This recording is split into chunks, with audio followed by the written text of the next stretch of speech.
নমস্কার বন্ধুরা, আমি দুর্বা চলে এসেছি আবার একটা নতুন রেসিপি নিয়ে। আজকের রেসিপি হলো পাকা আমের মালপোয়া। আপনারা মালপোয়া এমনি অনেক রকমভাবে তৈরি করে থাকেন, তবে পাকা আম দিয়ে মালপোয়া তৈরি করে দেখুন, দারুণ লাগে খেতে। দেখুন এই রকম আমগুলো খুব বেশি যখন পেকে যায় খেতে খুব একটা ভালো লাগে না, সেই রকম খুব পাকা আমগুলো খোসা ছাড়িয়ে নিলাম। এরপর দেখুন এই আম থেকে আটি থেকে শাঁসটা পুরোটা বের করে নিলাম। এইভাবে দুটো আমেরই খোসা ছাড়িয়ে আমি শাঁসগুলো বের করে নিলাম।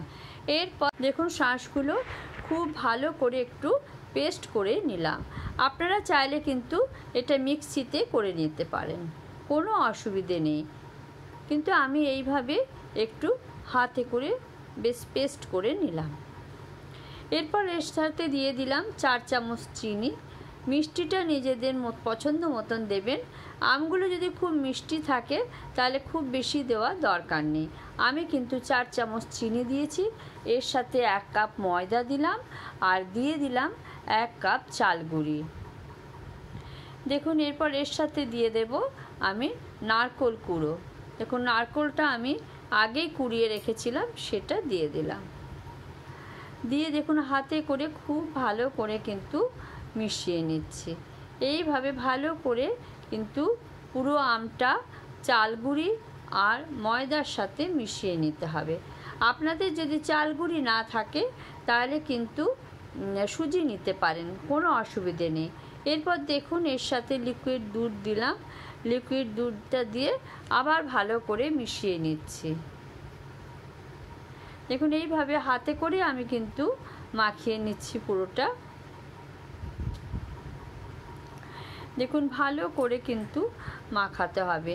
এটা কিন্তু গাঢ় হয়ে আছে, তাই আমি আরও একটু দুধ দিলাম। লিকুইড দুধ দিয়ে এটা আমি একটু পাতলা করে নিচ্ছি। আপনারা যদি দুধ না থাকে তাহলে কিন্তু জল দিতে পারেন, কোনো অসুবিধে নেই, তবে দুধ দিয়ে করলে একটু স্বাদটা বেশি ভালো হয়। দেখুন এই রকম থিকনেস করলাম, তারপর এটা ঢাকা দিয়ে কিছুক্ষণ রেখে দিয়েছিলাম। দেখুন ঢাকা খুলে দেখলাম এখনও কিন্তু বেশ ভালোই গাঢ় হয়ে আছে, তাই আবার অল্প একটু দুধ দিয়ে দেখুন চামচে করে খুব ভালো করে কিন্তু সুন্দর করে মিশিয়ে নিলাম। খুব বেশি গাঢ় করাও চলবে না, আবার খুব বেশি পাতলা করাও চলবে না। দেখুন এই রকম হবে ঘনত্বটা, একটু ভালো করে দেখে নিন। ঘনত্ব কিন্তু এই রকম হবে। দেখুন আমার ভালো করে মেশানো হয়ে গেছে। এই সময় আমি অল্প একটু নুন দিলাম আর দিয়ে দিলাম 1/2 চামচ খাবার সোডা দিয়ে খুব ভালো করে মিশিয়ে দিতে হবে। দেখুন এইভাবে চামচে করে আমি কিন্তু এবারে মিশিয়ে নিচ্ছি। দেখুন ভালো করে ফেটিয়ে নিলাম, এতে করে কিন্তু মালপোয়াগুলো খুব সফট হবে। এবার ঢাকা দিয়ে রেখে দিলাম।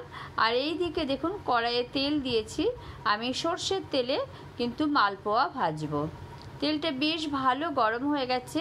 এই সময় আমি হাতাতে করে দিয়ে দিলাম এইভাবে দেখুন, আর তেলটা কিন্তু সমানে ওপর দিয়ে এইভাবে দিতে হবে। দেখুন কি সুন্দর কিন্তু ফুলে উঠেছে, কড়াই কিন্তু একটুও লেগে যায়নি। দেখুন একদিকটা ভাজা হওয়ার পর আমি আবার উল্টে দিয়েছি, দিয়ে এবার দেখুন মালপোয়াটা তুলে নিচ্ছি। এইভাবে আমি একে একে সব মালপোয়াগুলোই ভেজে নিয়েছি। রেসিপিটা দেখে যদি ভালো লেগে থাকে তাহলে অবশ্যই লাইক, শেয়ার আর সাবস্ক্রাইব করে দেবেন বন্ধুরা। আবার অন্য কোনো রেসিপি নিয়ে আপনাদের সাথে দেখা হবে। ততক্ষণ পর্যন্ত টাটা।